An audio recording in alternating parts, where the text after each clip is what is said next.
আসসালামু আলাইকুম। আমাদের ক্রিকেটের প্রতি কিন্তু অনেক আগ্রহ সবার। এই যে ক্রিকেট নিয়ে এত উন্মাদনা, আলোচনা সমালোচনা, অর্থাৎ ক্রিকেটের প্রতি যে আমাদের আগ্রহ, এটাকে কেন্দ্র করে কিন্তু মিডিয়া বলেন, স্পন্সর বলেন, সবাই কিন্তু অনেক বেশি এটাতে এটা থেকে বিজনেস করতে চায়। তো এর মধ্যে যদি বলি যে যারা গণমাধ্যম আছে বা ভিডিও প্ল্যাটফর্ম আছে, ইউটিউবার আছে, যারা কন্টেন্ট তৈরি করে নিয়মিত, তাদের মধ্যে যারা দায়িত্বশীল তারা অবশ্যই ভালো কাজ করার চেষ্টা করে। এবং অনেকেই আছে যারা আসলে ভুল তথ্য ছড়ায়, আন্দাজে কথা বলে, অনেক ভিউর পেছনে ছোটে।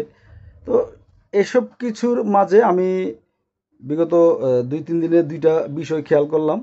এগুলো আমার দেখে মনে হয়েছে যে আসলে আমরা ক্রিকেটটাকে পছন্দ করি বলে যা তা নিয়ে কন্টেন্ট বানানো খুব বিশ্রী এবং নোংরামির পর্যায়ে চলে যাওয়ার একটা উদাহরণ আমার কাছে মনে হয়েছে। আমি আসলে সেই ভিডিও প্ল্যাটফর্মটির নাম বলবো না। অনেকেই এটাকে গণমাধ্যম হিসেবে দেখে, আবার অনেকেই বলে যে না, এটা ভিডিও প্ল্যাটফর্ম, গণমাধ্যম না।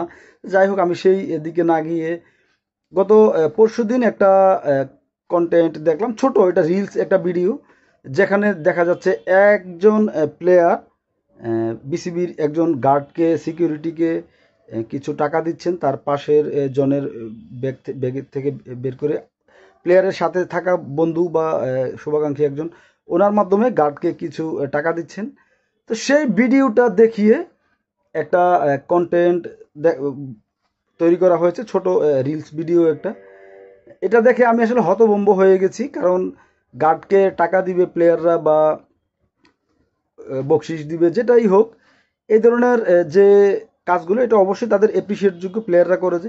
কিন্তু এই যে অংশটা ভিডিও করে সেই যে বলছিলাম যে ভিডিও প্ল্যাটফর্ম বা গণমাধ্যম, সেখানে আপলোড করা, এটা আসলে কতটুকু গর্হিত কাজ সেটা বোঝার জন্য অবশ্যই সুশিক্ষার প্রয়োজন আছে বলে আমি মনে করি।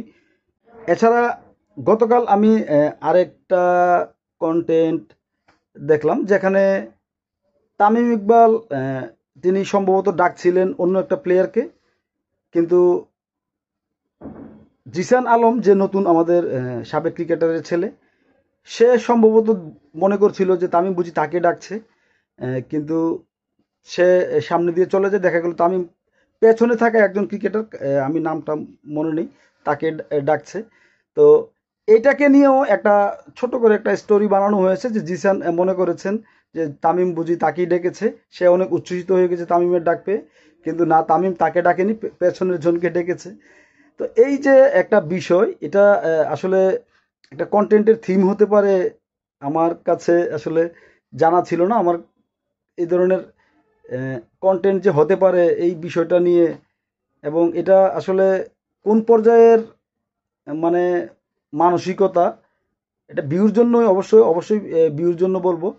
তো আমি আসলে এই ধরনের কাজগুলো পরিহার করা উচিত।